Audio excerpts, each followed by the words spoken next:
반갑습니다. 도시 패러다임 변화와 도시 재생과 부동산 개발로 인사드리게 된 윤영단 박사입니다. 잠깐 저를 소개하자면요. 광주대학교가 이제 호남 제주권의 도시재생 거점대죠. 거기서 이제 도시재생학과 석박사 친구들하고 같이 활동을 하고 있고요. 국토교통부 부동산개발 전문인력 교육도 담당을 하고 있고요. 그리고 LH 지원기구에서 하고 있는 도시재생 총괄 코디네이터급 실습 프로젝트 교수를 역임하고 있습니다. 그리고 지역에서는 대한국토 도시계획학회에서 광주 전남지의 사무장이고요. 또 한국도시설계학회에서 이사로 활동하고 있는 윤영단 박사입니다. 오늘 찾아뵙게 됐는데요. 목차는 이렇습니다. 첫 번째는 이제 대전환기이죠. 그래서 도시 패러다임이 어떻게 변하고 있는가를 조금 살펴보고요. 두 번째는 우리나라 얘기만 하게 되면 좀 식상할 수 있습니다. 그래서 우리보다 선진국이었고 가까운 나라이죠. 그래서 일본 도시 재생을 조금 살펴보시면 이해가 또 있으실 것 같아서 일본 도시 재생을 조금 살펴보고요. 그리고 세 번째는 도시 재생과 부동산 개발, 이제 연계하고 상생해서 갈 수밖에 없는 시대적 흐름이죠. 그래서 살짝 살펴보고요.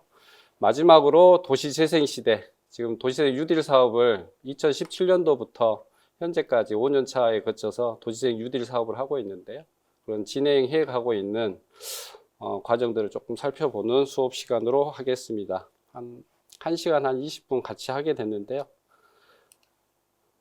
우리 패러다임 변화 시기인데요. 해방 이후에 고속 성장을 하고 있던 우리나라가 지금 현재 저성장 성숙 시대로 변화됐죠.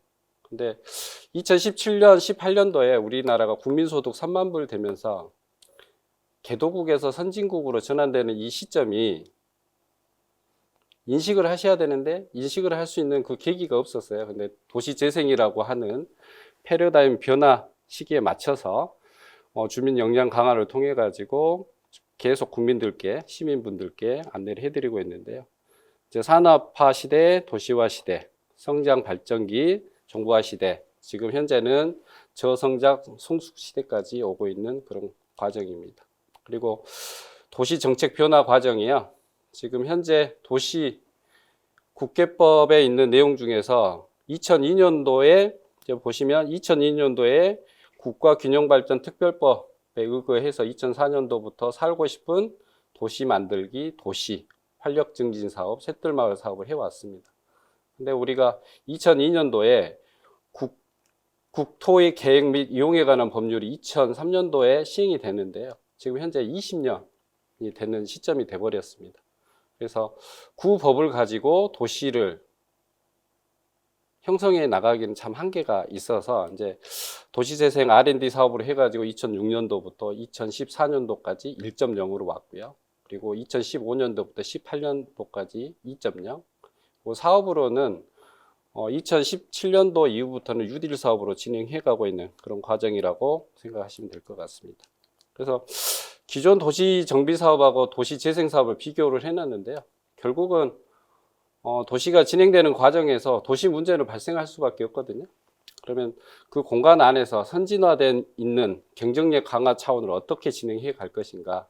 그러면 도시 재생과 공동체 회복이라고 하는 마을 만들기를 통해서 이제 진행을 해 가야 되는데 정책 목적도 한번 조금 살펴보시면 될 것 같고요. 추진 체계는 기존 도시 정비에서는 공공하고 민간 간의 파트너십으로 진행을 했다라고 생각하시면 되고요. 그리고 도시 재생은 거기에다가 주민이 이제 파트너십으로 참여한다 이렇게 생각을 해주시면 될 것 같습니다.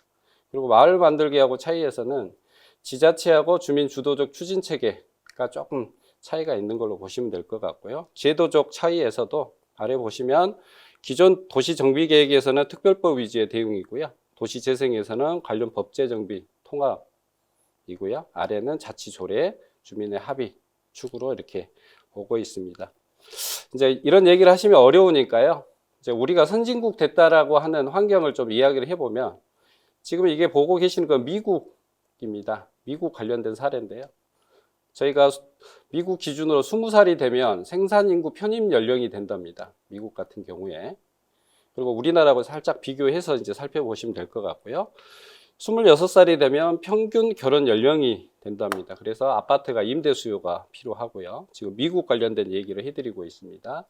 그리고 31세 정도가 되면 모기지 제도를 통해서 자녀 출산하고 쇼핑센터 이용을 하시고, 41세가 되면 자녀들이 청소년기에 도래하다 보니까 큰 집 구매를 하시게 되고, 46세가 되면 소비의 정점인 자녀들이 중고등학생이 되는 거고요. 51세가 되면 이제 대학 진학하다 보니까 대학 등록금이 필요한 그런 생애 주기적 흐름이 우리나라하고 비슷하지 않나요? 그래서 한번 본인과 주변을 살펴보시면 유사하게 흘러가고 있다, 이렇게 보시면 될 것 같습니다. 다음 편은 한국이 지금 인구 축소하고 고령화 사이로 도래했는데요. 요거는 뭐 인구 자체는 도시 패러다임이 어떻게 바뀌었는지를 알아가셔야 되기 때문에 이 표인데요. 더 쉬운 표로 뒤에서 한번 보여드리는 기회를 갖겠습니다. 그래서 한국의 인구 구조 변화 추이를 보시면 아주 심각한 부분이 사망자 인구하고 출생 인구가 역전이 돼버린 게 2020년이 기준이 됐다는 거죠. 그래서 기회이기도 하고 위기이기도 하는 그런 시점이 돼버려서, 그래서 예측하는 부분이 정점이 2031년 이후에 인구 정점에서 이제 하향 곡선을 그려야 되는 시점인데 지금 그려져 버린 시점이 돼버려서 생각보다 빨리 일본보다 더 심각하게 인구 변화가 오고 있다, 이렇게 이해를 해주시고, 그래서 국가에서 정책을 이렇게 펼 수밖에 없다, 긍정적으로 바라보시면 이렇게 이해해 주시면 좋을 것 같습니다. 그리고 국가별 이제 고령화 속도 소요 기간인데요. 우리나라 같은 경우가 7%대가 2000년대에 도달했는데 14%가 2019년도, 그리고 20%가 26년인데 그 쇠퇴 도시들이 89개가 있는데요.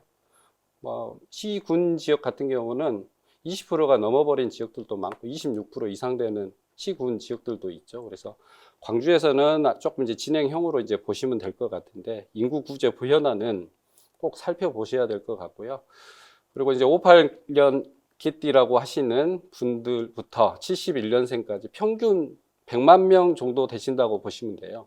그러면 퇴직 연령이 60세라고 봤을 때 지금 베이비 부모 세대를 은퇴하고 있는 이 시점에서 초고령화로 가는 게 이제 시간 싸움들이 돼버렸다는 거죠. 그래서 인구 절벽이라는 단어가 왜 나오는지, 그래서 1958년 생들부터 1971년생들까지 평균 100만 명들이 은퇴를 하고 있다.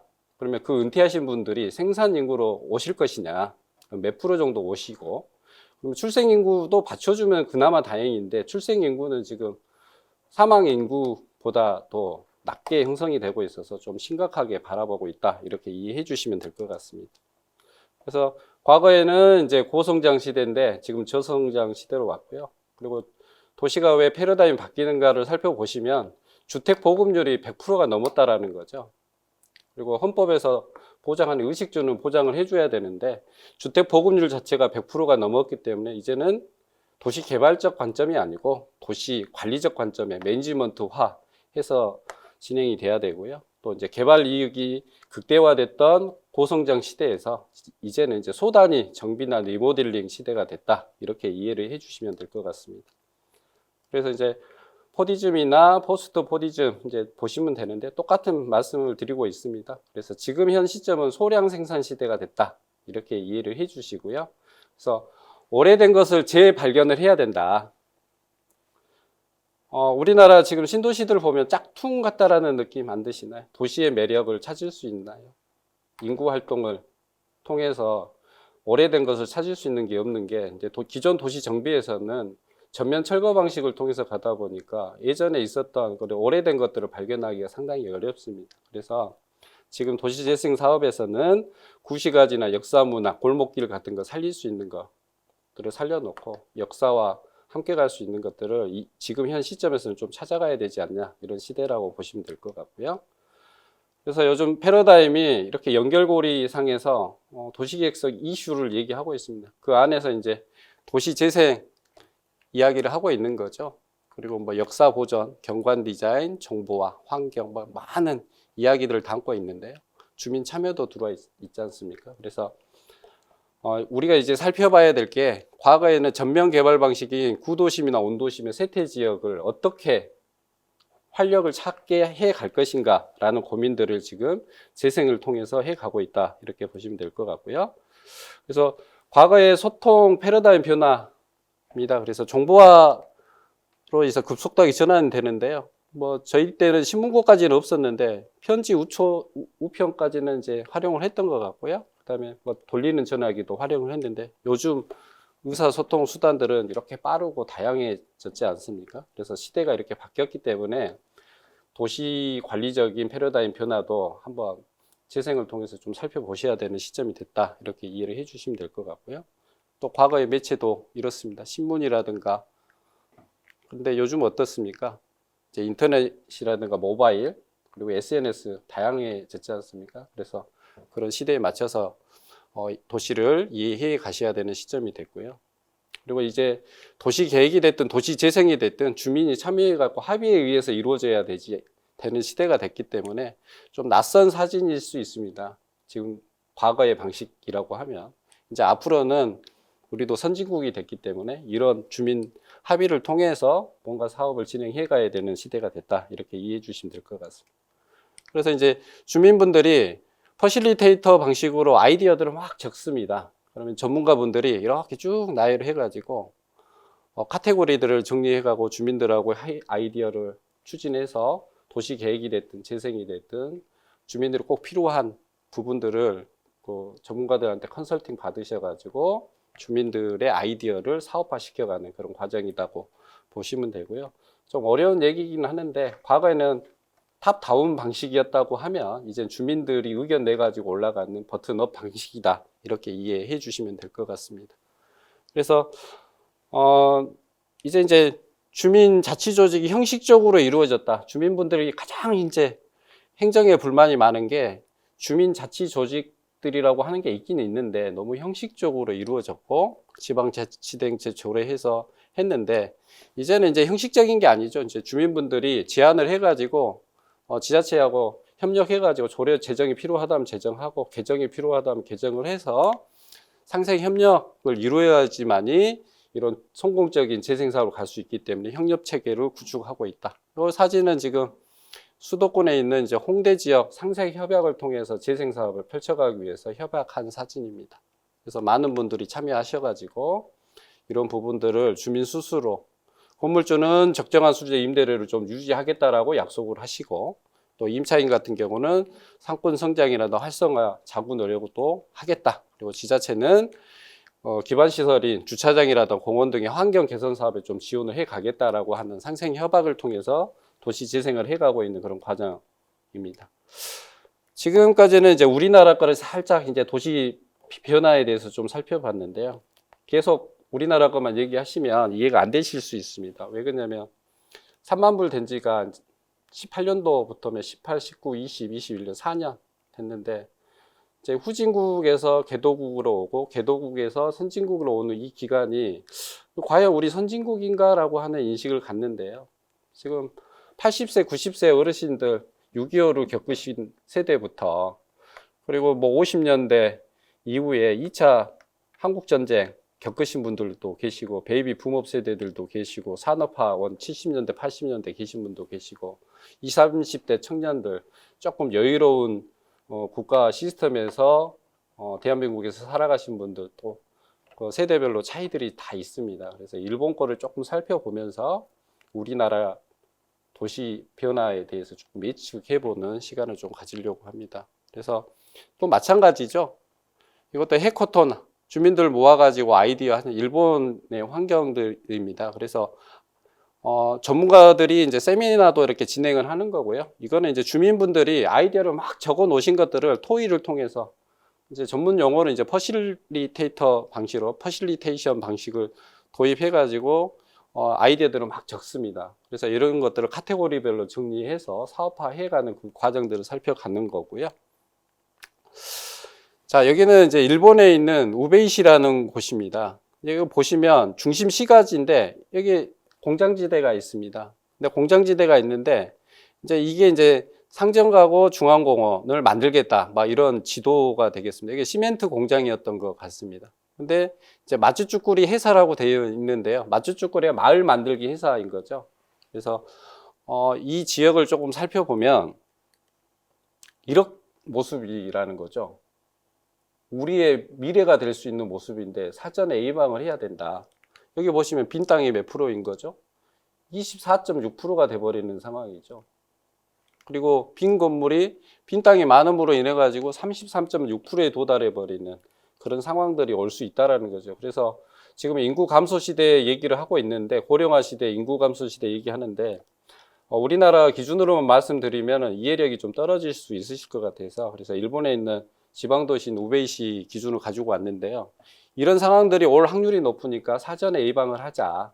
그래서 저성장 시대에 적응력도 키우고, 그래서 빈 땅이 25%에 도달하고 빈 건물이 34%에 도달하는 이런 도시를 만들면 되겠습니까? 그래서 사전에 이런 교육을 통해 가지고 우리도 이제 변해야 되는 그런 환경들을 좀 이해를 사전에 해 가자, 이런 과정이고요.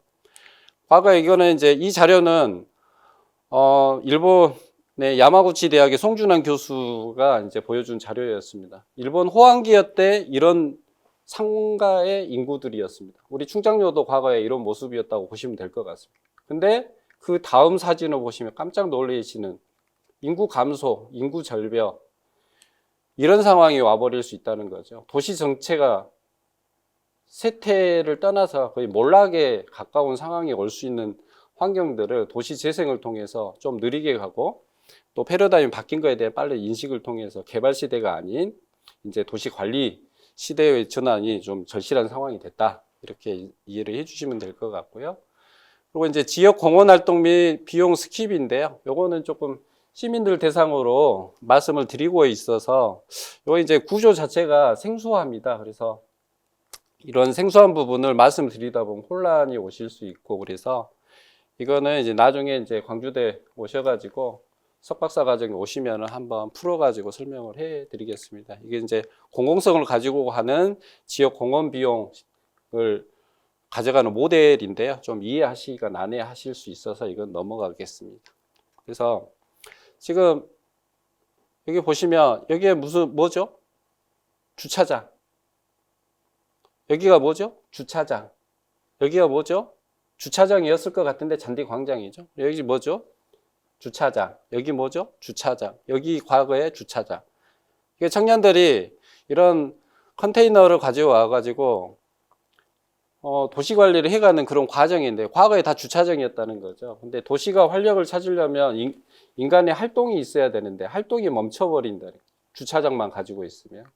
그래서 우리나라도 지금 차들이 많다 보니까 어느 지역에 가든 주차장 부족하다고 난립니다. 그래서 행정에서는 주차장을 많이 만들고 있는데 너무 만들기만 해가지고 될 상황이 아니다. 10년 후에, 20년 후에 우리 자동차 대수의 환경도 생각을 해야 되는데, 이렇게 주차장만 하다 보면 도시를 더 빨리 망쳐버리게 되는 그런 계기도 올 수 있다.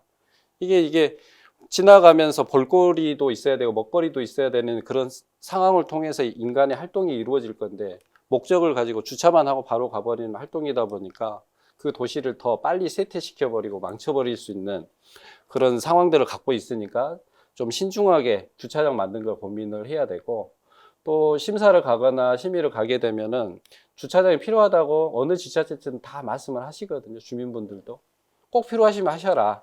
근데 수요 예측은 좀 하셨으면 좋겠다. 과거처럼 부족하고 현 시점에서 주차장이 필요하기 때문에, 차량이 많기 때문에 해야 된다, 맞는 말씀이시긴 하는데 이제 10년 후에 예측도 필요하시고, 그리고 관공서에서 너무 이런 주차장 시설을 많이 하는 거에 대한 우려심을 한번 말씀을 드리고 넘어가겠습니다. 그래서 이렇게 이제 주차장 공간을 잔디광장으로 주시면 앞에 보였던 비즈니스 모델입니다. 그래서 이게 행정에서 이런 건축물들을 해주시고, 또 청년들이 들어와서 이런 활동 등을 통해서 쇠퇴된 지역을 좀 살려가는 그 과정이 매니지먼트다. 그래서 일본에서는 이런 활동들을 관리하고 해가는 과정들이 에리어 매니지먼트라고 하는, 그래서 좀 필요하시면 메모해 놓으셨다가 에리어 매니지먼트가 뭔지 한번 좀 살펴보시면 좋으실 것 같고요. 자, 우리나라 도시재생하고 조금 다른 게 각 지자체별로 좀 다니시면서 제가 말씀드리는 건데, 지금 결정하시는 분들의 연령들이 상당히 40대, 50대 되시다 보니까 도시재생에서 시설에 대한 아이템들을 그 연령에 맞춰서 접근을 하시려고 하는 경우들이 많더라고요. 그래서 일본 사진을 통해서 보시면 이 아이들이죠. 유치원 초등학생들 아이들이 얼마나 신나라 합니까? 그래서 재생에서는 아이들 기준으로 될 수 있으면 사업을 좀 아이템을 맞춰 가시면 어떻겠나 제안을 좀 드리고요. 이유는 아이들이 즐거워하면 부모님들이 바쁘셔도 옵니다. 할머니 할아버지도 오시고 외할머니 외할아버지도 오시고 삼촌 이모 고모도 다 오시고 이모부까지도. 그래서 인간의 활동을 통해 가지고 그 도시를 좀 활력을 넘치게 가려고 하면 될 수 있으면 도시 재생 사업에서는 아이들 기준으로 좀 아이템들을 조금 잡아 놓으시면 어떻겠나 이렇게 제안을 드리고요. 그래서 이제 지역 재생을 통해 가지고 이제 도시 디자인들을 뭐 이렇게 전개를 해가는 그런 과정들입니다. 그래서 뭐 선상으로 해가지고 중앙공원을 통해서 주변에서 공원을 접하는 면들을 다양화시키고 좀 많은 양들이 공급되게 하고 민간의 토지 이용을 통해서 이런 띠들을 형성해서 이제 맞주축구리 그러니까 마을 만들기죠. 마을 만들기 회사라는 곳에서 이렇게 진행해서 그 세태되어 있는 지역을 활력을 찾기 위한 활동들을 해가는 그런 지자체라고 보시면 될 것 같습니다. 그래서 3장은 이제 도시 재생인데요. 자, 도시 패러다임 변화 과정이 이제 어느 국가든 어느 도시든 똑같은 것 같습니다. 그래서 도시가 이제 성장 단계가 있을 거고요. 그 다음에 쇠퇴 단계가 이제 오고, 그럼 쇠퇴가 오면 어떻게 과거에는 했었냐면요. 정비를 통해 가지고 전면 개발 방식으로 진행을 했습니다. 그래서 요즘 조심하셔야 될 게 인구 감소나 인구 절벽을 늘 생각을 해야 됩니다. 그래서 뒷장에서 광주에 대한 인구나 주택 수요 부분을 얘기를 좀 해드릴 건데요.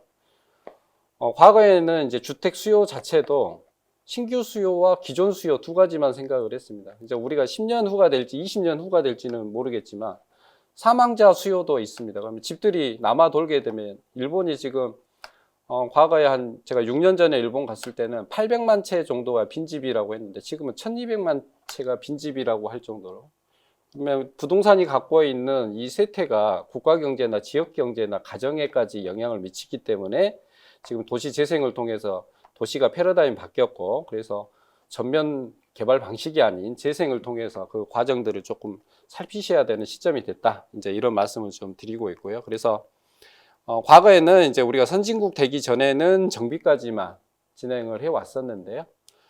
또 정비도 다 할 수 있는 건 아니잖아요. 그래서 시, 군 지역에서는 정비가 사업성 때문에 하기 어려운 지역도 있긴 있습니다. 그래서 이제는 이제 3만 불 이후에 그 시대에는 이제 재생 단계까지 오는 그래서 조금 이게 수치는 2017년인데요. 그 통계 보정을 통해서 보니까 이제 우리가 3만 불 도달한 시점을 2017년이라고 이제 보는데 매스컴에서는 2018년으로 아마 나와 있으실 거예요. 그래서 우리가 지속적으로 인구 감소되고 저성장, 그다음 고령화, 지방 소멸 위기까지 오는 이 환경들을 지금 이 시점에서 조금 살펴보셔야 되고 또 인구가 감소되고 고령화되는 그 기점들도 늘 살피셔야 될 상황이 됐습니다. 그래서 이것도 똑같은 내용인데요. 도시 재생하고 재개발 재건축인데 이제 주체는 이제 재생은 자력 기반 확보를 위한 지역 활성화에 이제 관심을 갖게 되는 분들이 활동하시는 거고, 그리고 재개발 재건축은 토지 건물 소유자 중심으로 개발 이익 관점에서 이제 보시는 큰 차이가 있는 거죠. 그래서 재개발 재건축 하지 말자는 얘기는 아닙니다.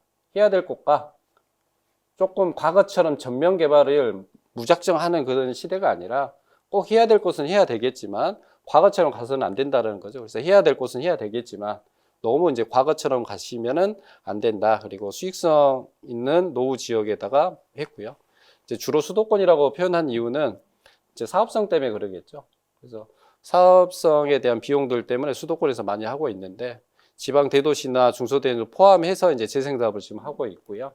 우리나라에서 지금 현재 도시재생 사업 관련해서는 올해 기점으로 492개 정도 된 것 같습니다. 그러면 신재생 사업이라든가 이런 것까지 하면 이제 530여 개가 이제 되는 시점이 돼버렸는데 이제 하고 있는 거라도 잘 해야 되는데 한 500여 개를 잘 해가지고 이제 코로나 종국이 끝나면 코로나 시대가 끝나면 이제 외국에서도 도시재생 답사가 올 수 있도록 각 지자체에서도 주민분들이 나서셔가지고 재생 사업이 성공적으로 추진될 수 있도록 좀 협조를 해주시면 어떻겠나. 그러면 코로나 시대가 종결이 되면 외국에서도 한국형 도시 재생을 좀 보고 싶으셔서 관광도 오시고 견학도 오시고 그러지 않으실까 이렇게 예상을 해봅니다. 그래서 이거는 이제 일본의 도시재생법이 단계별로 이제 변천해가는 과정인데 매스컴에서 이런 얘기 많이 들으셨을 거예요. 잃어버린 20년, 잃어버린 25년, 잃어버린 30년 얘기 많이 들으셨을 거예요. 근데 일본에서는 그 시점이 어디에서 왔는가 궁금해 하신 분들도 계시는 것 같더라고요. 그래서 시작은 1985년도에 미국하고 했던 프라자 합의 때 이제 계기가 되긴 했지만 그때 이제 일본 자산의 거품이 꺼지진 않았었습니다. 어느 시점에서 꺼졌냐면 제 자료에서는 지금 92년도에 꺼졌다라고 보는데요. 이제 90에서 92년도 사이가 되겠죠. 89년도에 BIS 비율 8%대로 맞추지 않으면 수출국가인 일본에 제재를 가하겠다. 그래서 부랴부랴 BIS 비율을 8%로 맞추다 보니까 그래서 은행들이 기존 대출들을 조이다 보니까 거품들이 붕괴되는 그 시점이 90년에서 92년으로 이제 접근이 되고요. 우리나라하고 일본하고 산업 구조가 좀 다르죠. 그래서 우리나라 산업 구조는 소부장 산업, 소부장이 아니라 소멸성 산업이죠. 그래서 어떤 도시도 그 산업이 소멸하게 되면 같이 도시도 소멸해 버릴 수 있는 그런 산업 구조를 갖고 있는 게 우리나라의 도시의 특징이라면 일본은 소재 부품 산업들이 강하다 보니까 이게 좀 차이는 있습니다. 그래서 일본하고 같이 볼 것과 조금 분리해서 볼 게 있는데요. 그래서 문제가 생기면 우리나라가 더 크게 문제가 생길 확률이 또 높지 않겠냐. 우리나라는 겪어보지 않았기 때문에 겪었던 일본 얘기를 조금 해드리고 있는 상황이고요. 그래서 92년도에 이제 거품이 붕괴돼 버리는 상황에서 지금 현 2021년도까지 계속 잃어버린 30년까지 오게 된 그 과정들이라고 보시면 될 것 같습니다.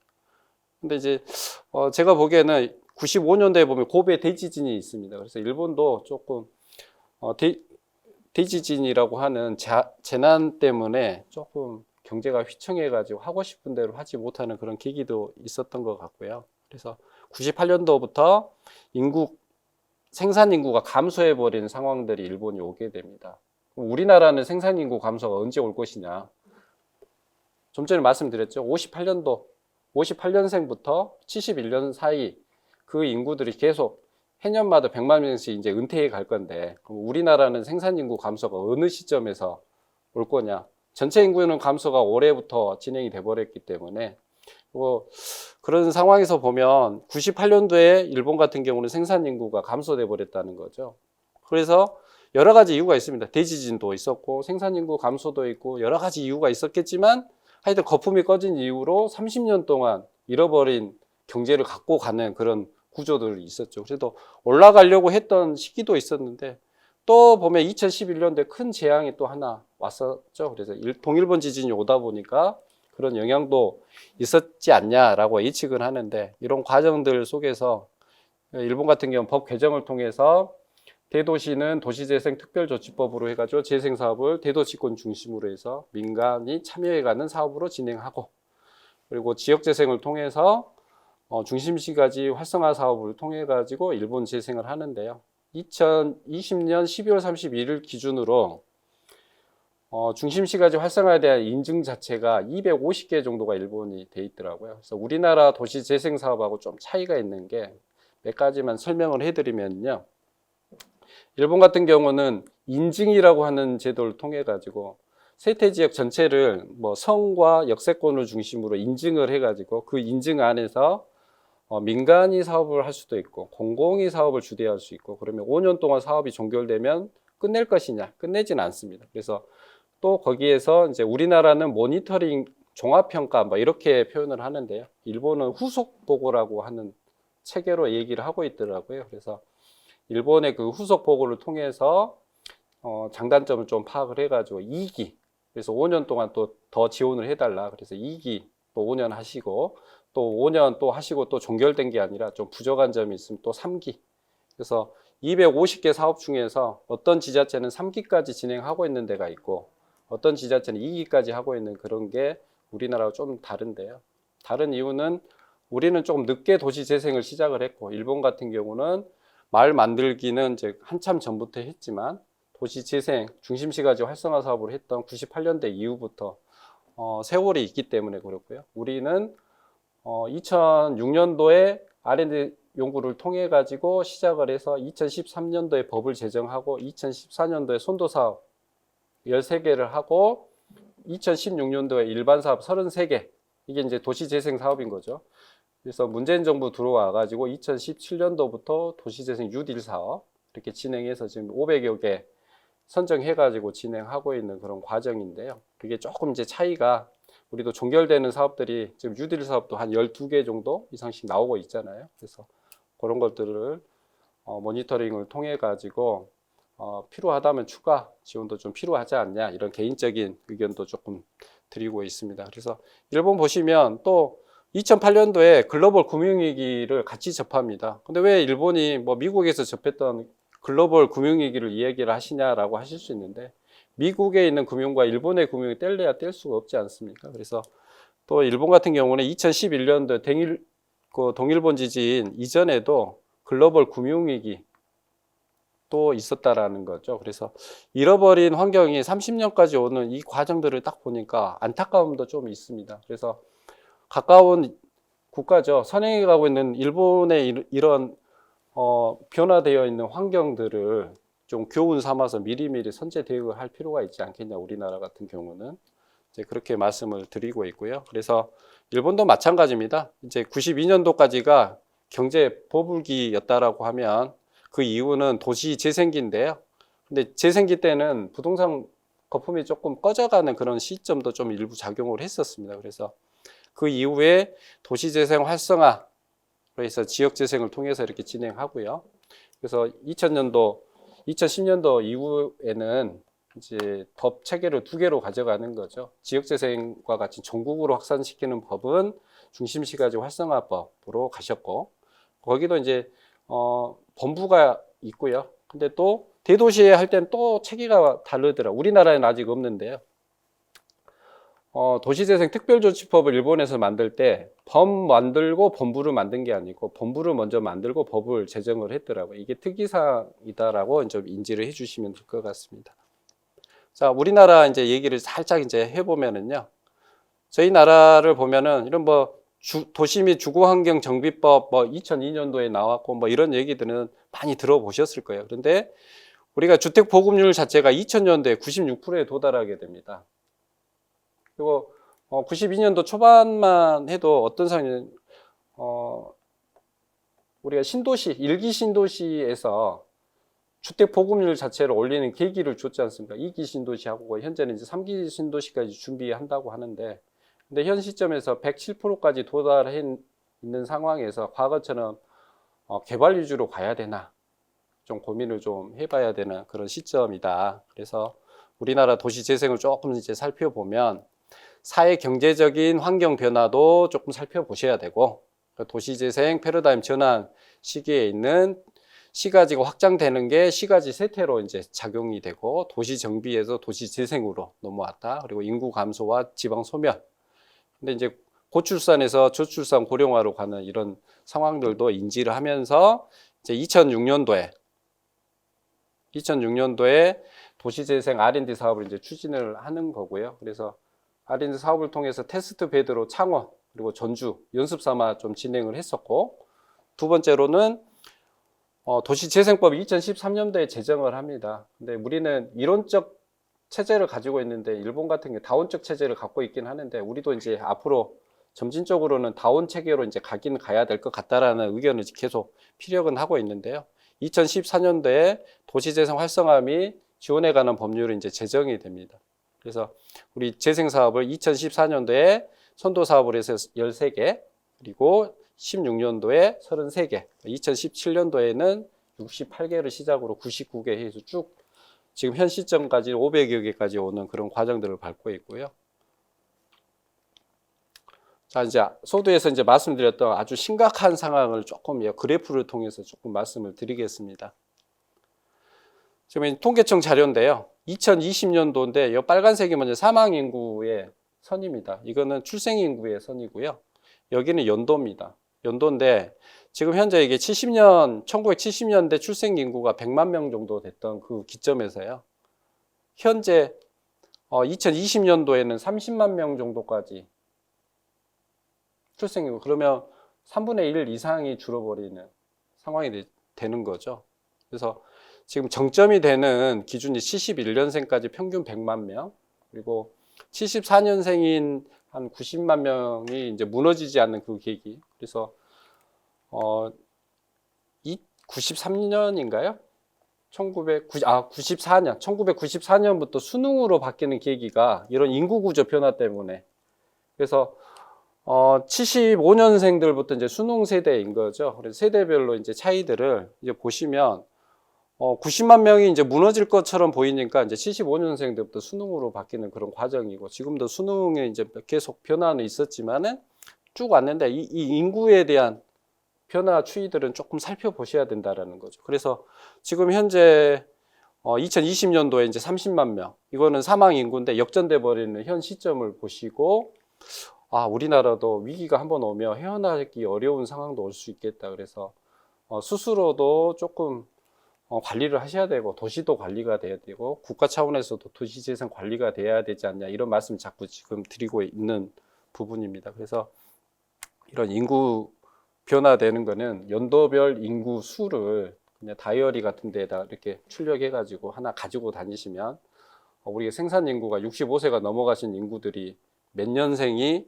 은퇴하는 시점이 오겠는지 예측을 해 가시면서 저성장 시대의 위기가 그걸 어떻게 극복할 것인가 좀 고민을 서로 해야 되지 않나, 이런 말씀을 드리고요. 그래서 우리나라 한번 좀 살펴보면 1만 불, 94년도에 1만 불 도달한 거죠. 일본은 80년도였고요. 그리고 2만 불 도달 시점이 우리나라는 2006년도였고요. 2006년도가 이제 도시재생 R&D 사업을 추진하려고 움직였던 해이기도 합니다. 그리고 일본 같은 경우는 88년, 그리고 3만 불, 이제 선진국 선이 되는 거죠. 그래서 매스컴에서 처음에 2018년도부터 선진국 3만 불에 도달했다 했는데, 이제 세계 은행 통계를 보니까 2017년이다라는 얘기 있어서 저는 이제 2017년이라고 말씀을 드리고 있습니다. 근데 일본 같은 경우는 92년. 그리고 제가 이제 조사한 거로는 5만 불까지는 일본이 가지는 않았더라고요. 최근에는 갔던 흔적도 좀 보이긴 하는데, 근데 우리나라는 이제 3만 불에서 4만 불 가는데, 일본 같은 경우는 3만 불에서 4만 불 자체가 이 버블이 꺼지는 시점에 같이 넘어가 버렸습니다. 그래서 좀 차이는 있는데, 이런 것들을 좀 유심히 좀 관찰하셔야 되지 않겠냐. 그러면 현재 우리나라 2021년도에 1인당 국민소득이 어떻게 될 것인가, 이런 것들도 관심을 조금 가지셔야 되는 시대적인 흐름이신 것 같고요. 도달 시기도 보시면 일본 같은 경우는 8년, 그리고 4년, 우리는 12년, 11년. 차이로 보니까 4년과 7년인데 이제 3만 불에서 4만 불 가야죠, 우리나라도. 그래서 그런 관점에서 잃어버린 경제를 갖지 않기 위해서 재생을 자꾸 말씀을 드리고 있는 부분이라고 이해해 주시면 될 것 같습니다. 자, 이 그래프는 좀 심각하게 좀 이해를 하시고, 내년에 몇 년생이 65세가 되겠는지, 그러면 그 이후부터 자꾸 초고령 사회로 접근해 가는 그 과정들을 어느 연도에서 그런 상황이 오겠는지 예측도 조금 한번 해보시면 좋겠습니다. 이건 일본에 있는 부동산 개발 관련 사업인데요. 여기서 이제 좀 특이한 게 이제 공공시설만 말씀을 드릴게요. 우리나라는 그 지구단위 계획을 수립해 가지고 공동주택을 짓게 되면 도로라든가 공원을 기부 체납해 가지고 그 기부 체납한 비율만큼 인센티브를 통해서 아파트를 지어가고 종상향을 해가는 그런 시스템인데요. 일본하고 좀 다른 게, 일본 같은 경우 공공시설을 보행자 전용도로, 광장, 도로, 공원, 공공공지, 광장들 이렇게 줘가지고 공공시설이 좀 다양하게 이제 제공을 하지 않습니까? 거기에 맞춰가지고 인센티브를 주는 그런 사업들을 진행하고 있는 모습들이고요.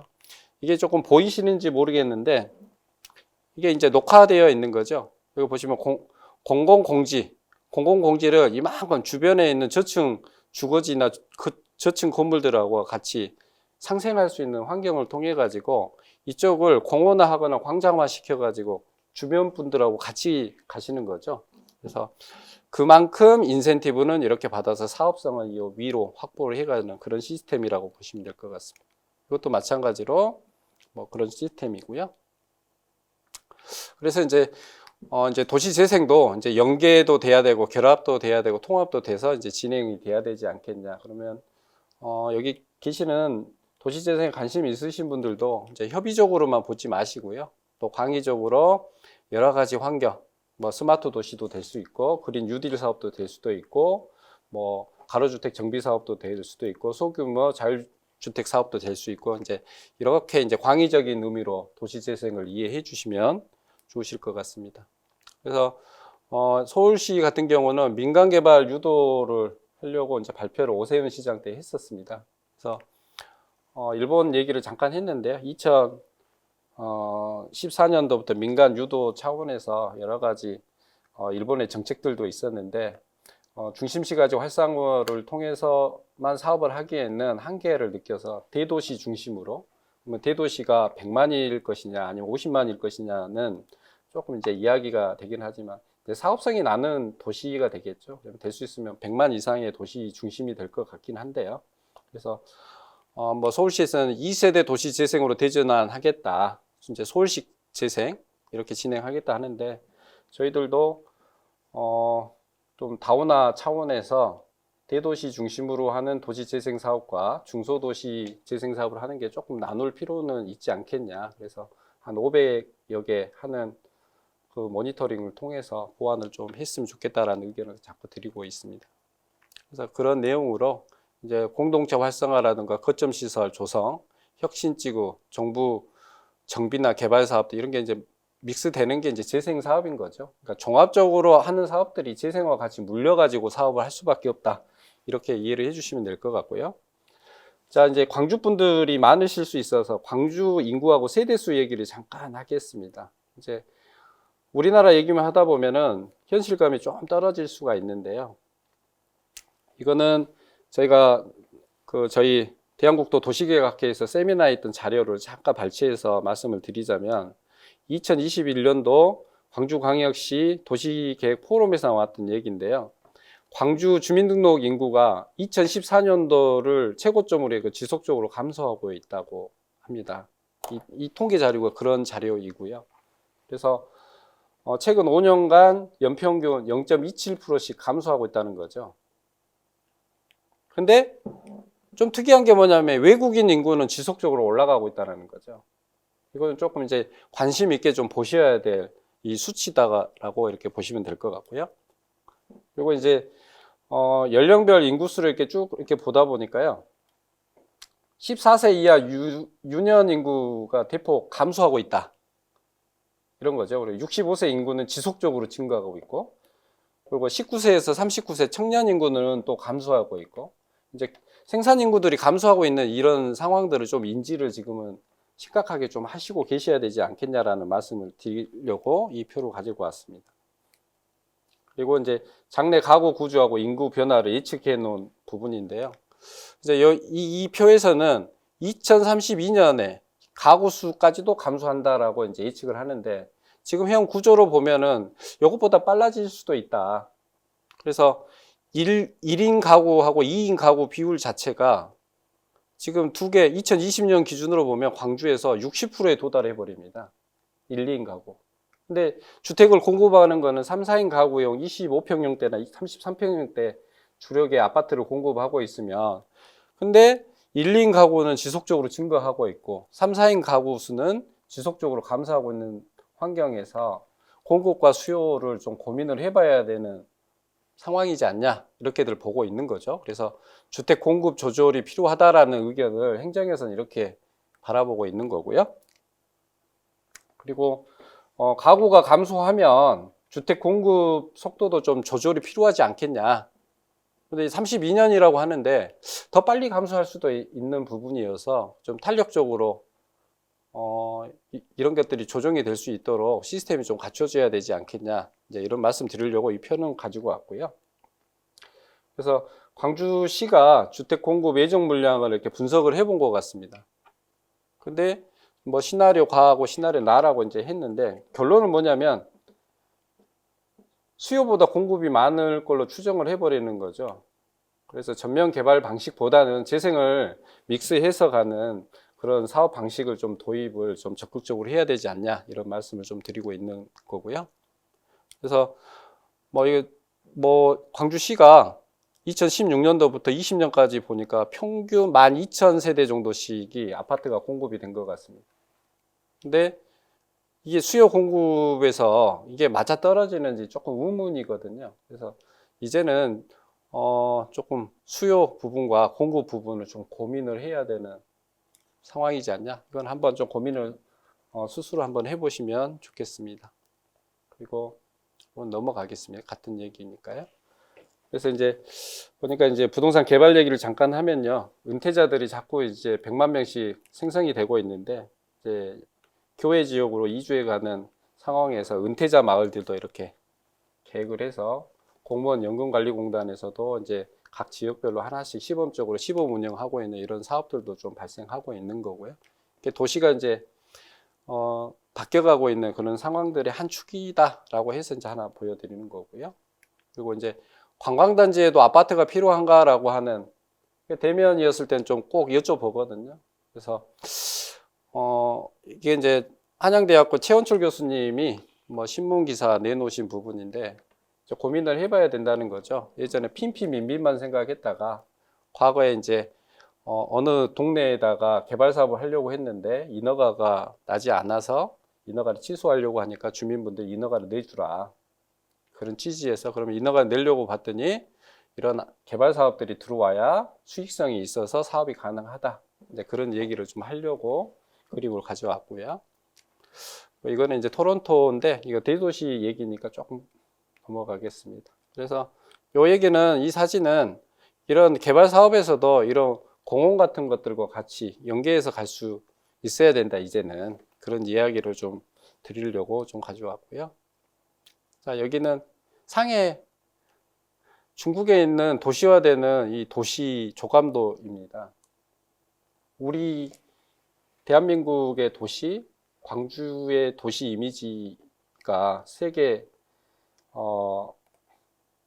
우리가 관광 도시나 문화 도시로서 관광 오실 수 있는 그런 상품의 도시를 갖고 있는가, 심각하게 좀 고민을 해봐야 되는 상황인데, 지킬 거와 개발을 해야 될 걸 좀 분리해서 좀 갔으면 좋지 않겠냐라는 취지고, 우리나라에서는 이제 새만금도 이제 유사한 사업 구조가 나올 거고, 그리고 송도 신도시도 이제 이런 도시 형태를 좀 갖고 있긴 하지 않습니까?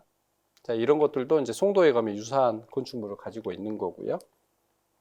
그래서 이 그림은 말레이시아에 있는 그림인데요.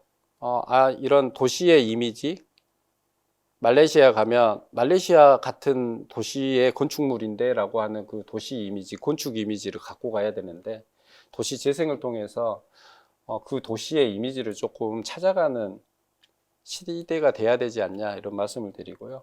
그리고 도시 재생과 부동산 개발에서 말씀드리고자 하는 거는 메모를 조금 하셔가지고요. 도시 재생 종합 정보 체계, 다시 한번 말씀드릴게요. 도시 재생 종합 정보 체계, 홈페이지에 들어가 보시면 우리나라 도시 재생에 대한 이야기들을 여기서 다 찾아보실 수 있으니까 여기서 조금 살펴보시면 좋으실 것 같습니다. 그래서 마지막 장이네요. 도시 재생 시대. 자, 우리나라 이제 재생 이야기를 하고 있는 거죠. 그래서 비전은 지역 공동체가 주도하여 지속적으로 혁신하는 도시 조성이고요. 도시재생 뉴딜은 노후 주거지와 세태 구도심을 지역 주도로 활성화하여 도시 경쟁력을 높이고 일자리를 만드는 국가적 혁신 사업이다. 이렇게 되어 있습니다. 근데 4대 목표는 머릿속에 조금 담아 놓으십시오. 그래서 첫 번째 목표가 주거복지 실현이 되고요. 두 번째 목표가 우리 광주 같은 경우는 광주 도시 경쟁력 회복이 될 거고요. 세 번째 사회 통합. 먹고 살기 힘들어서 통합하기 상당히 어렵죠. 이제는 이제 사회 통합적 측면에서 지역 공동체를 회복해야 된다. 그리고 네 번째가 일자리 창출인 거죠. 과거에 청년 사회적 기업 참여를 좀 확대시키고 민간 참여도 조금 유도해서 일자리를 좀 창출해 가야 되는 사업이다. 이렇게 잡아 있고요. 도시재생 뉴딜의 5대 추진 과제들입니다. 저층 노후 저층 주거지 정비를 구도심 혁신 거점을 좀 조성을 하자. 지역 기반의 일자리를 좀 창출하자. 도시재생 거버넌스를 활성화하자. 그래서 상가 내몰림 현상을 선제적으로 대응하자. 제가 드리는 1장, 2장, 3장에서는 우리나라도 선제적으로 인구 감소 시대, 인구 절벽 시대에 선제적으로 대응하자 이런 취지에서 자꾸 말씀을 드렸었고요. 그래서 도시재생 뉴딜 추진 단계별 지원 강화 책입니다. 그래서 사업 추진 단계별 지원 강화가 이제 사업 준비 단계에서 하셔야 될 게 도시재생 뉴딜 교육을 좀 하셔야 되고요. 이제 그다음에 이제 계획 수립 단계에서는 이제 주민 참여 프로젝트 팀들이 구성이 되셔야 되고, 그래서 저는 이제 도시재생에서 가장 중요한 게 주민 역량 강화 사업인 도시재생 대학이라고 생각을 하고 있는 게, 이제 사업 준비부터 사업 종결 시점, 그다음에 사후 관리까지 중요한 게 주민 참여 프로젝트 팀들을 어떻게 발굴하고 공동체를 조성을 하느냐에 따라서 도시재생 사업이 성공적으로 마무리할 수 있냐 없냐의 기준이 거기서 나온다고 보고 있어서 그렇게 보고 있고요. 도시재생 뉴딜 사업 사업비 지원 체계는 초기에는 이제 주민 제한 소규모 재생 사업부터 하게 되어 있습니다. 이제는.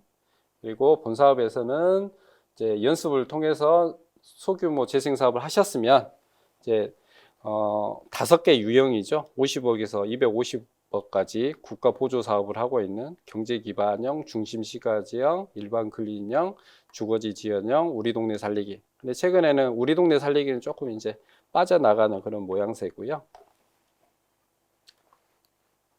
그래서 보시면은 이제 도시재생 뉴딜 사업 유형별 지원 상황입니다. 그래서 도시재생 대학에서 수업을 계속 들으신 분들은 조금 이해하실 건데, 이제 유형은 5가지입니다. 그리고 도시재생에서 말하는 법정 유형은 2가지입니다.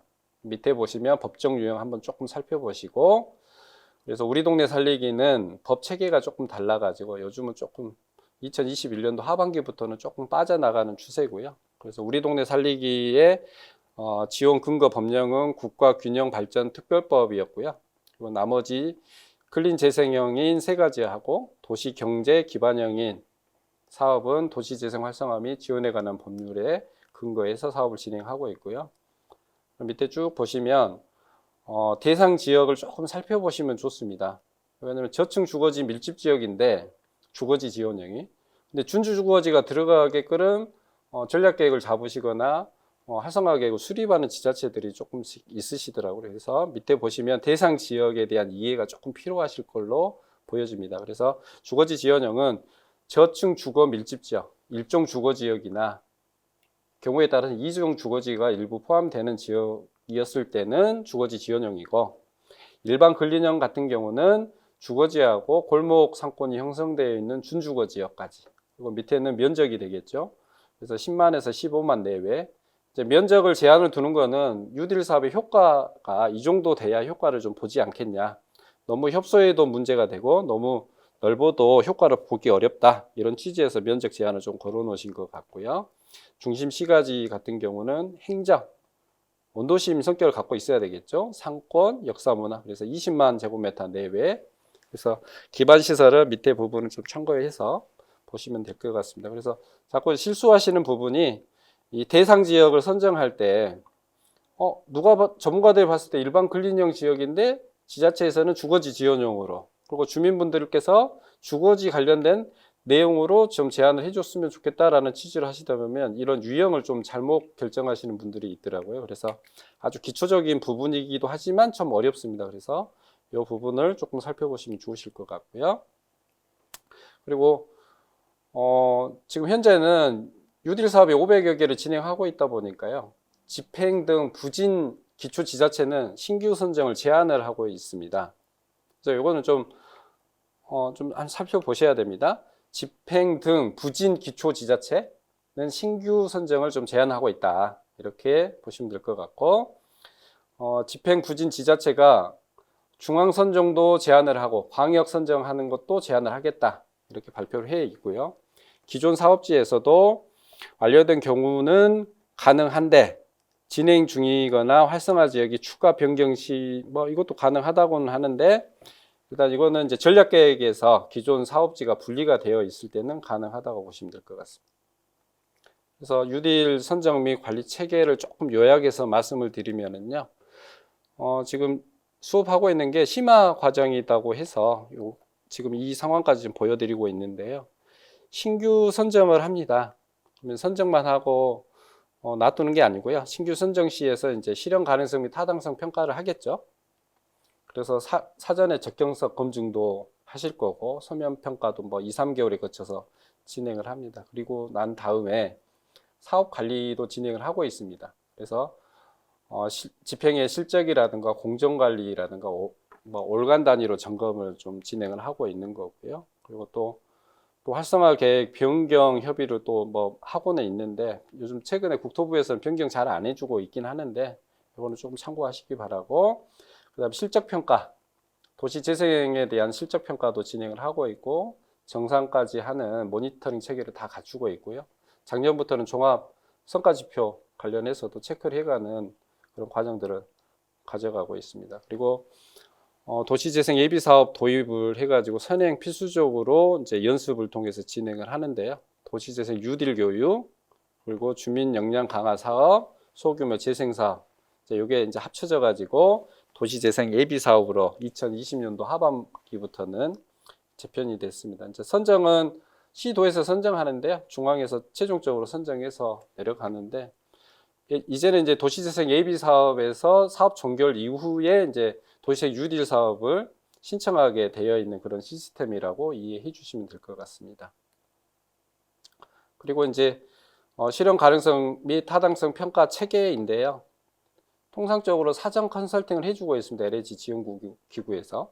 그래서 활성화 계획안이라든가 증빙 자료를 토대로 서면 검토하고 현장 실사, 그리고 발표 평가까지 하고, 이제 접수 시점부터 한 2개월 이상 소요되는 것 같습니다. 그래서 사전 검토, 평가 접수, 검토 의견서 작성해서 다시 올리면 서면 검토 및 현장 실사, 계획 보완 해가지고 피드백 과정들이 있습니다. 그래서 최종적으로 국가 지원 사업을 결정을 해가지고 이제 뉴딜 사업을 해가는 실현 가능성 및 타당성 평가 체계가 되겠습니다. 그래서 실현 가능성 및 타당성 평가 시행 단계인데요. 그래서 재정 지원의 당위성, 그 사업 아이템들이 타당한가를 좀 살피는 거고요. 사업 추진 가능성, 사업이 아무리 거창하더라도 추진이 좀 힘들 걸로 보면은 사업을 할 수 없는 거지 않습니까? 그래서 사업 추진 가능성을 조금 살펴보고요. 그리고 관리 및 컨설팅 그 이후에 지원해가지고 실현 가능성 및 타당성 평가를 이렇게 진행해가고 있는 상황입니다. 그리고 이제 지역에서 준비하시는 분들께서는 좀 살피셔야 될 게 배점 항목들이 있습니다. 거버넌스는 40점. 뭐 유형별로 조금 차이는 있는데 기준점이 그건 명확하게 유사하다고 보시면 될 것 같습니다. 활성화 계획 타당성 60점, 단위 사업 100점 이렇게 진행을 하고 있고요. 그래서 지금 이제 주민분들께서 해주셔야 될 게 이제 거버넌스 쪽, 또 활성화 계획 타당성에서 주민들의 그 의견들, 재생대학을 운영했을 때 주민 의견 수렴 여부들이 있으니까 아이디어들을 많이 내주시면 좋을 것 같고요. 그리고 실현 가능성이 가장 중요하고 보고 있는 부분입니다. 부지 확보 50점. 부지가 없으면 사업 추진이 어렵지 않습니까? 그래서 밑에 보시면 매입 완료였을 때는 배점 체계가 80% 이상 확보했을 때는 50점, 그리고 60% 이상 확보했을 때는 40점 이런 기준이 있습니다. 근데 지금 최근에는 매입 100% 완료돼야지 실현 가능성 및 타당성 평가를 좀 우수하게 받을 수 있는 상황이니까요. 지자체에서 부지 확보에 좀 신경을 조금 많이 쓰셔야 되는 그런 상황인 것 같습니다. 그리고 우리 주민분들께서 좀 도와주셔야 될 부분들이 거버넌스 작성할 때 조직 구성을 하셔야 되는데 공동체들이 많이 있으셔야 돼요. 그래서 주민 공모 사업들이 일반 공모가 있고 기획 공모가 있는데요. 사업비들은 이제 넣어놓더라도 주민분들이 참여하셔야지 그 사업비를 쓸 수가 있고, 또 사업 참여한다고 계획서는 만들 수는 있지만은 만들어진다고 해가지고 되는 상황이 아니라 성과 관리를 한다고 말씀드렸잖아요. 그래서 성과 관리 체계에서 주민 공모 사업의 주민 단체들이 뭐 20단체들이 뭐 사업비 얼마를 가지고 사용을 하겠다라고 계획서에 반영이 되어 있으면 실질적으로 사용을 하셔야 높은 평가를 받으실 수가 있거든요. 그래서 조직 구성 때 조금 주민분들께서 많이 도와주셔야 되고요. 행정도 마찬가지로 행정협의회 운영이라든가 이런 것도 신경을 많이 써주셔야 되고, 현장 지원센터도 필수적으로 이제 사업 선정 전부터 이제 하시라고 공고는 하고 있습니다. 그리고 각종 예산 확보도 좀 필수 사항인 것 같고요. 그리고 다양한 거버넌스 활동 및 운영 실적들도 체크하는데 회의록들도 조금 작성을 해가지고 회의록도 작성하시고 사진도 좀 찍어 놓으시고 이런 과정들을 다 살피셔야 거버넌스 활동들이 원활하게 진행되고 있다라고 보고서나 증빙에 녹아날 수 있으니까 조금 체크하시면 될 것 같습니다. 활성화계획 수립에서 주요 사업 돌출하는 방법입니다. 그래서 맞춤형 콘텐츠를 발굴하려고 하면 주민 의견들이 많이 수렴을 해야 되거든요. 그래서 도시재생대학을 할 때 퍼실리테이션 방식으로 진행을 하는 그런 상황에서 주민분들께서 아이디어들을 많이 좀 내주셨으면 좋겠다라고 당부드리고요. 그래서 세태 현상들도 주민분들께서 더 잘하시고, 세태의 원인이라든가 지역 자원을 분석하는 것도 주민분들께서 더 잘하시니까 좀 아이디어 내실 때 어떤 아이디어가 됐든지 간에 내주시면은 이런 컨텐츠를 발굴해 가는 과정에서 컨설팅 받아가지고 사업으로 돌출해 갈 수 있게끔 많은 협조를 좀 해주셔야 되는 부분이고요. 설득력이 부족한 사업 좀 보시면 주차장 건립이라고 해놨잖아요. 소두에도 일본 얘기도 하고 주차장 건립 어느 지역이든지 간에 주차장 필요합니다. 주차할 곳이 없습니다. 차량 대수가 많기 때문에. 그래서 일본 관련해서 일본 도시재생 이해 관련 부분에서도 말씀드렸지만 방문객이 감소하고 매출액이 감소하는 이유가 주차장이 필요하다, 막 이런 논리들을 많이 하시거든요. 근데 이게 이제 설득력이 좀 부족한 패턴들입니다. 그래서 왜 주차장이 부족한지에 대한 논리 개발도 조금 필요하고, 그래서 이런 것들도 좀 설득력 있는 논리가 나와 가지고 주차장이 진짜 부족하다라고 하면은 그런 백데이터들도 조금 준비를 해 놓으셔야 되는 거고요. 그다음에 이제 상가 등 시설이 노후화돼 가지고 공실이 증가하다 보니까 시설 리모델링을 해야 되겠다. 이것도 막연한 거잖아요. 그래서 이런 것들도 왜 그런지에 대해서 좀 디테일한 백데이터들, 왜 쇠퇴하게 됐는지에 대해서 명확하게 조사가 조금 더 필요할 거로 보이고요. 그리고 쇠퇴 원인이 잠재력이 있는데 소비 패턴이 변하는 것은 당연한 거고, 특화 업종 육성, 그다음에 위례성 사업 반복, 단순 시설 보수, 청년 등 기회 요인 뭐 이렇게 되어 있는데요. 어떻게 됐든지 간에 이런 맞춤형 콘텐츠를 발굴하려고 하면 주민들께서 필요하신 내용들을 도시재생대학 때 의견들, 아이디어들을 많이 내주셔야 전문가들 컨설팅 과정을 통해서 목표 지향적인 사업들을 발굴해 낼 수 있다. 이제 이렇게 말씀을 드리고 있습니다. 그리고 단위 사업 부분 작성 방법인데요. 사업 취지에 부합하냐, 그 지역 특성 반영과 사업 목표 및 규모 제시가 잘 되어 있느냐 이제 따지는데요.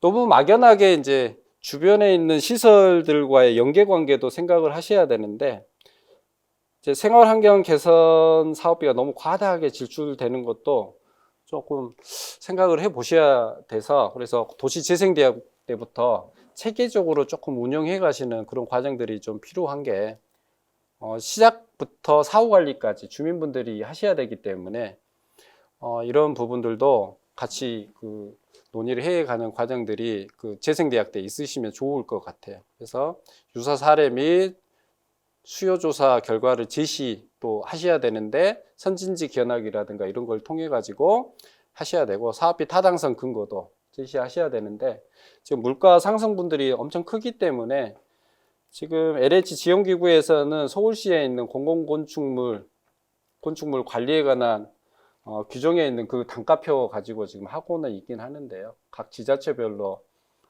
건축물의 공법이라든가 이런 것에 따라 좀 다를 수 있으니까 전문가 도움을 좀 받으셔가지고 사업비도 좀 타당성 있는 근거를 좀 제시하시는 게 좋을 것 같습니다. 그리고 사업 추진을 통한 성과 목표라든가 성과 관리 방안을 명확히 제시해야 되는데 너무 추상적으로 하는 게 아니고 정량적으로 명확하게 제시를 하셔야 돼서, 예를 들어 주민 공모 사업에서 공동체, 공모 사업을 할 수 있는 공동체가 20팀이 있다, 10팀이 있다, 명확하게 정량적으로 표시를 해 주셔야 되고, 그러면 그 공동체가 대표가 누구고 그 활동하는 회원들이 누구냐라는 것까지 증빙에 이제 첨부하셔야 되기 때문에, 또 회의를 통해서 그런 준비 과정은 있었는지 살피고 있습니다. 그래서 성과 관리적인 부분도 도시재생대학 때부터 지속적으로 해서 사후 관리까지 가셨으면 좋겠다. 그리고 사업 부지는 거의 100% 매입을 해야 되는 시점이기 때문에요. 그래서 사업 변경 없이 진행을 하려고 하면 부지 확보를 좀 명확히 해야 되는데 좀 어렵습니다. 지자체에서 매입해가는 그 과정과 시장에서 나와 있는 그 금액의 차이가 있다 보니까 좀 어려운 상황이긴 하지만, 그래도 사업이 원활하게 진행이 되려고 하면은 뭐 민간이 됐든 국공이 등을 확보를 명확히 조금 하셔야 될 걸로 이렇게 보이고요. 그리고 단위사업 부분 작성 방법에서는 운영 주체가 아주 중요한 부분입니다. 그러면 운영 주체가 원활하게 운영을 하기 위해서 운영 계획서가 명확해야 되겠죠. 그래서 사업 추진 방식 등을 고려해서 시행, 운영, 참여 주체를 이제 발굴을 하셔야 되는데, 결국은 주민분들께서 적극적으로 임해 주셔야 된다는 거죠. 그 추진 단계에서는 기획, 건설, 운영별로 반드시 포함해서 좀 작성을 하셔야 되고요. 그래서 운영 주체는 주민협의체, 도시재생 현장 지원센터 등인데, 마을관리협동조합 또 하시면 좋을 것 같고요. 그래서 운영 주체에 대해서 좀 고민을 좀 많이 하셔야 되지 않겠냐. 그래서 사업만 하고 이제 끝내는 게 아니기 때문에 사업 관리도 좀 고려하셔야 될 것 같습니다. 오늘 자료 준비는 이제 이렇게 해서 심화 과정이라고 해서 좀 어려운 주제로 시작해서 이렇게 접근을 했는데요. 조금 정리를 해드리자면,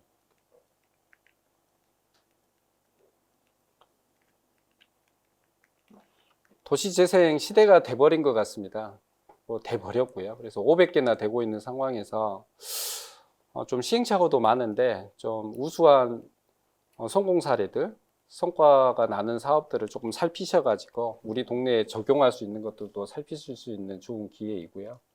오늘 드리고 싶었던 얘기 중에 가장 큰 거는 패러다임이 바뀌었다라는 거죠. 그래서 대전환기 시대에서 이제 우리가 가야 될 길을 좀 명확하게 선을 긋고 가셨으면 좋겠다라는 취지에서 말씀드리고요. 인구 구조, 광주 한 번만 더 이제 살펴보시면 1, 2인 가구가 60%에 도달해버린 이 인구 구조 변화 체계에서 도시 공간도 바뀌겠죠. 그래서 도시 공간도 바뀌고 인간의 활동들도 이제 바뀌어가고, 이런 것들을 좀 바뀐 변화에 대해서 적응을 조금 빨리 하셨으면 좋겠다라는 취지에서 말씀을 드렸고요. 오늘 수업은 이걸로 마치겠습니다. 또 기회가 되면 다시 찾아뵙겠습니다. 감사합니다.